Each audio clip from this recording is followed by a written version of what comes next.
Welcome everybody to another LEGO Star Wars Top 10 video. In today's video, I've got the top 10 most boring LEGO Star Wars minifigures ever made by LEGO. And yeah, guys, in today's video is going to be a pretty interesting one. I came up with this idea a couple months ago, but finally just now getting around to making the actual video. And this is pretty much going to be counting down the top 10 most kind of uninteresting or boring minifigures that have ever been in LEGO Star Wars sets. Anything from, just minifigures that we've seen way too much of, or minifigures that just don't have a lot of printing, or just, minifigure that if it, when we got it in a set, we weren't really going crazy over it. If we got, a certain minifigure, we weren't like, oh, that minifigure's in the set.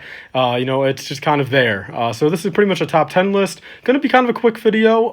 Again, all my opinion. Leave your comments down below if you guys agree with me or not. Leave your, top 10 most boring minifigures in your opinion down below as well. So yeah, let's get into number 10, guys. Let's start off with the battle droid right here. This is number 10, really because, it is technically a boring minifigure. At the end of the day, it's been the same, battle droid for 21 years. And, it's like, it's definitely due for an upgrade. But in my opinion, at least, I think it does the job well. At the end of the day, this battle droid, just to keep it consistent, it is a good battle droid. It could use a little bit, maybe more printing, maybe some posable legs. But, for what it is kind of a boring minifigure, that it has been the same, for the last 21 years. Of course, there are variations like the AAT driver and, pilot droids and commander droids, but the regular all-tan battle droid definitely is a little boring to me and probably to most of you guys as well. So that's number 10, guys. Moving on to number 9, we have the Clone Wars Anakin. And this is one that, of course, back when the Clone Wars came out, in like 2008, 2009, all the way up until about 2012, I think was the last one, last Clone Wars Anakin. I think that's when they finally gave him kind of an upgrade and gave him some better printed legs and a better torso. But for like those 3 or 4 years there, we had a Clone Wars Anakin like I think maybe 7 or 8 times. It was pretty easy to get a Clone Wars Anakin. It was definitely one of those minifigures that, looking back, it is not the best. Of course, the Clone Wars faces, not a lot of people really like those. Looking back at them, they were classics at the time, but. Looking back, not really the best. The printing's not the best. There was no leg printing. And for what it is, the Clone Wars Anakin, we did get a whole bunch of them, and it's definitely just not the most interesting minifigure in my opinion.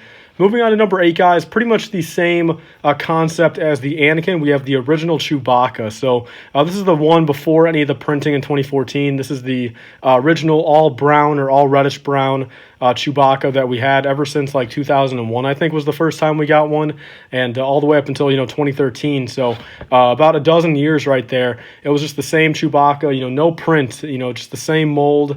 And of course, it went from brown to reddish brown, but at the end of the day, do you really consider that big of a change? I pretty much consider it the same minifigure. So I think the original Chewbacca, we just got a whole bunch of, we almost had them like every year, and definitely, was not a minifigure that, if we saw images of it in a new set, we weren't like, oh damn, there's a Chewbacca in that set, since we probably already had a Chewbacca at the time. And of course, the new printed one is cool. Don't get me wrong, but I'm talking about the original Chewbacca. Definitely was not the most interesting minifigure out there. Moving on to number 7, guys. So this is actually kind of a combination right here, and this is kind of a newer one. I'm pretty much talking about the 2020 Anakin and ObiWan and Mustafar clothes being re-released in the summer sets. So kind of just boring and uninteresting, and kind of just like, what are you doing, LEGO? Of course, other people have kind of brought it up more so, but I will voice my opinion. Is I definitely think that the Obi-Wan and Anakin in the summer should have been a little bit different. I don't think, Obi-Wan should be in his Mustafar clothes, when it takes place 2 hours before he was in his clothes. It just makes no sense to me, and it's definitely kind of a boring idea and a boring, move by LEGO to kind of do that. And so that's pretty much kind of a double whammy right there, but pretty much is both number 7. Moving on to number 5 and 6, though, is kind of a double combo right here, and it's pretty much the Republic pilot and captain from the original Republic frigate or Republic cruiser from 2007, I believe. So these are kind of two that, they're unnamed. They both have just a basic flesh smiley face, so that's already a little boring right there. And the printing, of course, is nothing crazy. They have solid print or solid legs, a little bit of torso printing, just a plain hat, plain hair, and just overall, nothing too interesting. Again, no names to them, and the printing is definitely nothing that went out of their way to do back in 2007. So that's kind of my double whammy right there for 5 and 6. But other than that, again, kind of just a boring minifigures in my opinion. And then number 4 kind of falls into the same realm as the last one I just mentioned, being the Rebel Technician from the B-Wing set all the way back in I think like 2002, I think it was, and kind of just falls under the same category of just kind of a plain minifigure, a plain, unnamed, boring kind of Star Wars minifigure. Again, not necessarily a bad minifigure. I mean, they included them in the right sets. Like, I'm glad we have them, but for what it is, it's definitely kind of just a boring minifigure that we definitely could have done without. If there was no Rebel Technician in the set, no one would have cried about it. And if there was no Rebel Republic pilot and captain in the frigate, no one would have cried about it either. So that's kind of my 2 cents on that. But again, at the end of the day, I guess they're not really bad minifigures. None of these are really bad minifigures, but again, just kind of overdone and just kind of boring minifigures in my opinion. So moving on to number 3, guys, we have C-3PO, and I put as a whole, but not really, just kind of kind of C-3PO is one of those again that I like the newer printed ones, that they're nicer. Of course, the new 2020 ones are better than the 2005 ones. But I think C-3PO as a whole, we definitely get him a lot. Not that much, not as much as number 2.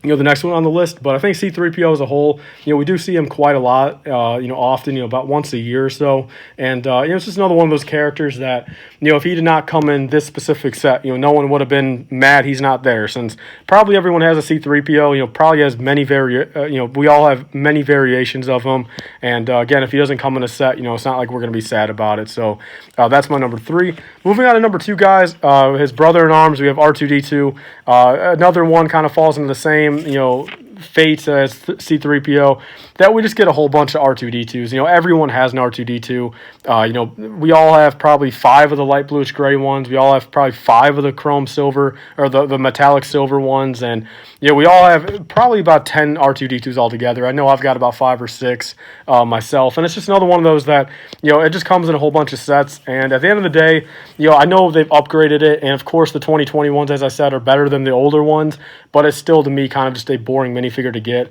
and definitely doesn't increase the set's value, that it comes in. It's not like, it makes it anything special. And then moving on to number 1, guys, pretty obvious one here. We have the First Order crew member, and this is one that we probably won't have to be dealing with too much more, with anymore, since, the sequel trilogy's, out of the picture now, and we might get a couple new, Rise of Skywalker sets here and there, but I doubt we'll see the First Order crew member again. But for a while there, the First Order crew member just came in a lot of sets, and it's just kind of such a basic minifigure. It's worth like 50 cents, and just one of those that not a lot of people wanted an army build. Of course, it's not really the most appealing minifigure, and again, the value is just not there, and definitely could have done without a First Order crew member. Especially in that battle pack, there was 2 of them technically, and just no one liked that.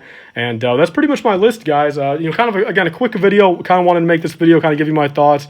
Figured it was kind of an interesting topic to kind of start discussion. So again, leave your thoughts and opinions down below on my list, and also leave your list down below. I'd love to hear it. I probably missed a couple. I did kind of go through Brick Set and all the Star Wars minifigures, but I probably missed 1 or 2 there that could have also been on the list. So definitely leave those down below. Now, thank you guys all for watching. Please like, comment, and subscribe. Stay tuned for us, you guys, later. Bye, guys. Stay safe. 5% off on your next LEGO purchase. Be sure to use code LIFEBrick. That's capital LIFEBrick at republicbricks.com for 5% off your next order. We'll pretty much pay for your shipping or get you a couple dollars off. They sell old LEGO minifigures, sets, mystery boxes, and more. I've got a couple of videos on my channel showing the products. So be sure to use code LIFEBrick on your next order for 5% off.